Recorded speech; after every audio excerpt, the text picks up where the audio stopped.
आज एक अहम शख्सियत जो उम्मीद पोर्टल के बारे में जद्दोजहद करके तमाम उनके दुश्वारियों से जूझते हुए और एक बेहतर रिज़ल्ट की तरफ आगे बढ़ रहे हैं, उत्तर प्रदेश सुन्नी सेंट्रल वक्फ बोर्ड के चेयरमैन जनाब ज़फ़र फ़ारूकी साहब, इनका वफ़ टुडे में खैर मकदम है।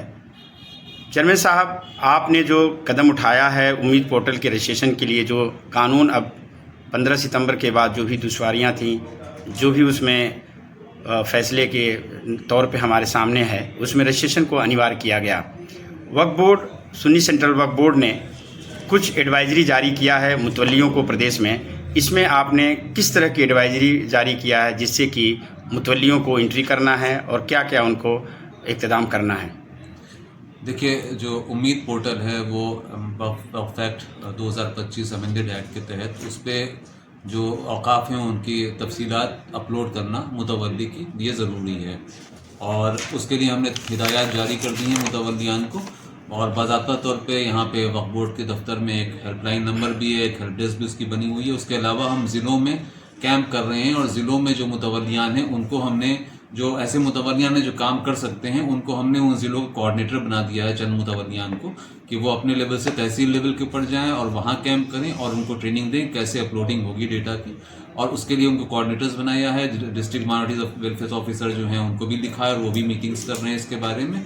उसके अलावा अभी ये भी कोशिश कर रहे हैं कि जितने ज़्यादा से ज़्यादा लोग ट्रेनिंग ले सकें इसकी, वो ले लें, यहाँ आके ले लें, या उनके ज़िलों में हम टीम रोज़ भेज रहे हैं। आज हमारा, जैसे कि मिसाल के तौर पे आज शाहजहाँपुर में हो रही है ट्रेनिंग, तो इसको हम कर रहे हैं चूँकि वक्त बहुत कम है। आज से अगर जोड़ें तो लगभग 50 दिन का टाइम है जो डेडलाइन पूरी होने में।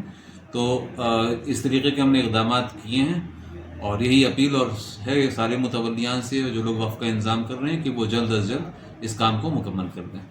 चेयरमैन साहब, जो सोशल मीडिया और तमाम अखबारों और इलेक्ट्रॉनिक मीडिया के ज़रिए ये जो बात सामने आ रही है कि जिन मुतवल्लियों की एंट्री या रजिस्ट्रेशन उम्मीद पोर्टल पे हो रही दुश्वारी, उसमें वक्त ज़्यादा लगेगा, तो सही में इसका हकीकत में देखा जाए तो कितना वक्त भारत सरकार ने या इस कानून में जो वक्त दिया है उसका सही वक्त कब ख़त्म हो रहा है और इस वक्त के अंदर मुतवल्लियों के लिए क्या हिदायत है? देखिए, उसमें जो वक्त दिया गया है वो 6 महीने का दिया गया है, और वो 6 महीने जो है वो उसकी लास्ट आखिरी तारीख जो 5 दिसंबर होगी। 5 दिसंबर तक टाइम है। अभी आज से अगर जोड़ें तो 50 दिन का वक्त है अपलोड करने के लिए। बहुत मुश्किल काम नहीं, थोड़ा सा अगर नीचे लेवल तक के बात पहुंच जाए और जो मुतवल्ली इंतज़ाम कर रहे हैं वो थोड़ा सा वक्त निकाल लें तो ये काम आसानी से हो सकता है। उसके अलावा अब ये कहना मुश्किल है कि अगर टाइम बीतने के बाद क्या होगा, उस तो फिर जो एक्ट में दूसरी बात जो ज़रूरी वो ये है कि ये करना जो है कानून के तहत ज़रूरी है।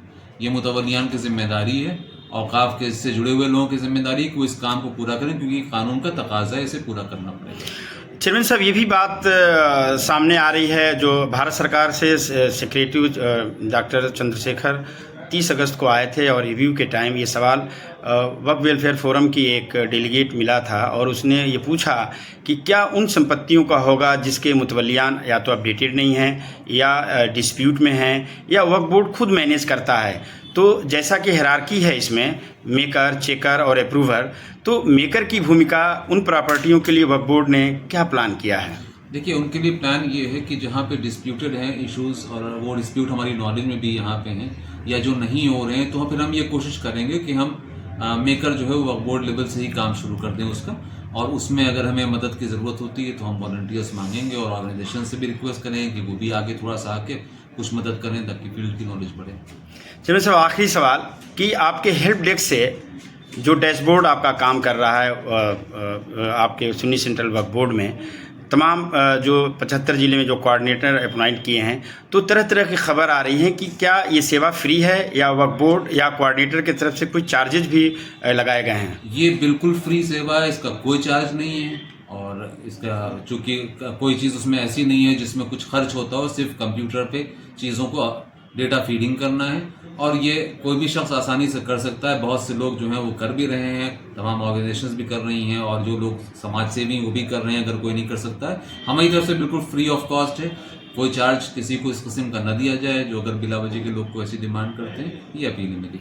आपके ख़बरों से पता चला है कि आपके नए चीफ एग्जीक्यूटिव ऑफिसर ने ज्वाइन कर लिया है, कार्यभार ज्वाइन कर लिया है। क्या वो ये बात खबर सही है कि उन्होंने ज्वाइन कर लिया है, और उनके बारे में थोड़ा सा आप ब्रीफ कर दें। नहीं, हमारे नए जो चीफ एग्जीक्यूटिव ऑफिसर हैं उन्होंने कल ज्वाइन कर लिया है और आज शायद उन्होंने वर्क अपना शुरू कर दिया है गालमन। लेकिन ये कि वो बहुत सीनियर IAS ऑफिसर हैं और अब यहाँ आए तो हमें उम्मीद है कि उनके आने से ये काम जो है उम्मीद पोर्टल का, उसमें बड़ी मदद मिलेगी और एक नया विजन लेकर करके वो काम शुरू करेंगे तो बेहतर रहेगा। जैसा कि वक्त टुडे के तमाम दर्शकों से चेयरमैन साहब ने रूबरू और बेबाक बात की, हमें ये भी इन्होंने आगाह किया और बताया कि कोई भी सेवाएं जो वक्फ बोर्ड प्रोवाइड कर रहा है या वॉलंटियर प्रोवाइड कर रहे हैं उसमें कोई सर्विसेज नहीं है। साथ साथ ये भी चेयरमैन साहब ने वाज़ह किया कि किसी तरह की अफरा तफरी और खौफ की बात नहीं है, और हम तमाम उत्तर प्रदेश के वासियों को ये जिम्मेदारी है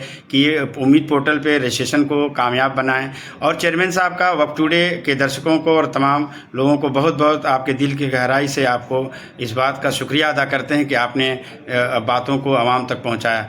बहुत बहुत शुक्रिया, थैंक यू। मैं भी कहना चाहूँगा कि वक्फ टुडे के लिए मैं आपको मुबारकबाद देता हूँ इसके लिए, और मेरी नेक ख्वाहिशात कि ये और तरक्की करे इंशाअल्लाह। बहुत अच्छा काम कर रहे हैं। शुक्रिया, थैंक यू।